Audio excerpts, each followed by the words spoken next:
చిత్తూరు జిల్లా మార్వాడలో మహిళా కానిస్టేబుల్ ఆత్మహత్యాయత్నం చేసింది. ప్రియుడు వాసు ఇంటి ముందు ప్రశాంతి పెట్రోల్ పోసుకుని నిప్పంటించుకుంది. కడప జిల్లా ప్రొద్దుటూరు ఆర్టీసీ డిపోలో ప్రశాంతి సెక్యూరిటీ కానిస్టేబుల్ గా పనిచేస్తోంది.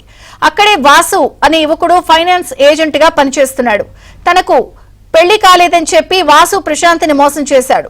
వాసుకు పెళ్లైన విషయం తెలుసుకున్న ప్రశాంతి అతని స్వగ్రామానికి వచ్చి పెట్రోల్ పోసుకుని ఆత్మహత్యాయత్నం చేసింది. వెంటనే స్థానికులు ఆమె తిరుపతిలోని రుయా ఆసుపత్రికి తరలించారు. 70% పైగా కాలిన గాయాలతో చికిత్స పొందుతున్న ప్రశాంతి ఆరోగ్య పరిస్థితి అయితే విషమంగా ఉంది.